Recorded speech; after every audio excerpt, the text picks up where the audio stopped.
think about buprenorphine and Suboxone, if anyone wants to comment. Thank you very much for offering this. My name is Brian Reese. I'm the clinical supervisor for Fayette County Drug and Alcohol.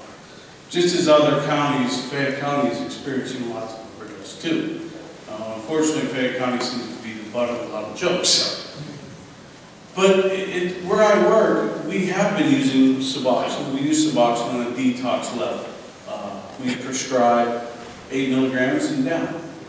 We require our clients to come to mandatory treatments, groups, individuals.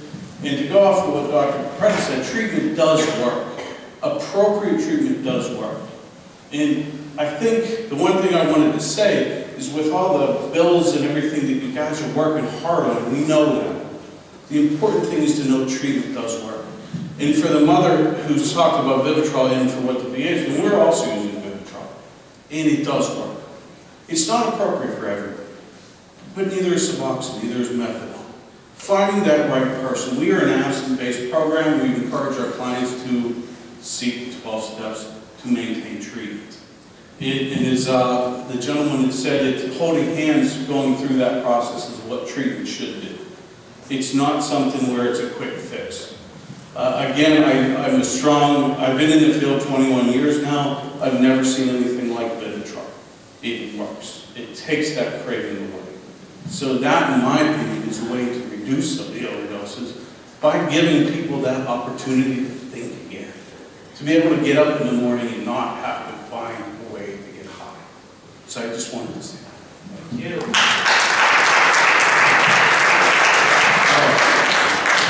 I know we went way over, but I didn't want to stop. I'm going to hang around a little bit to talk close. Let's see what we take away from this. One, we can't be blind. This is a very real problem. This is an epidemic.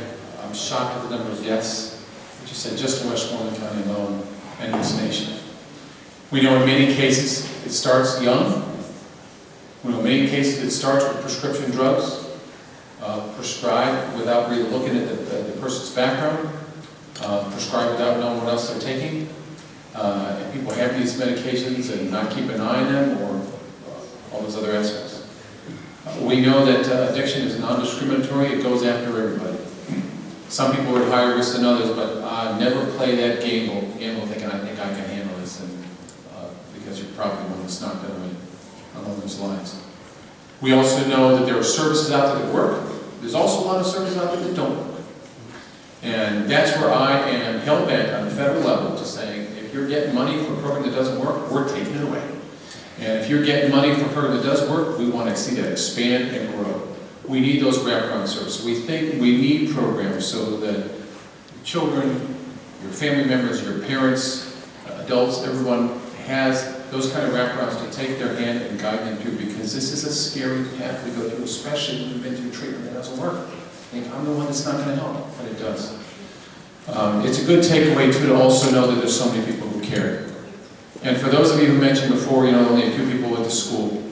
I hope you can replicate things like this in your community. I hope other state representatives and state senators and county commissioners all over the country do this kind of thing. I hope that you send a message to your school superintendents and principals and communities and write letters to the editor and talk about this. Keep this chatter going. And the way the internet works now, get the word out there.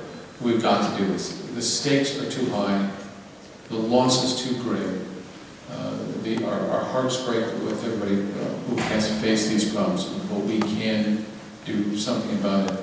And by God, we will. Thank you so much for this.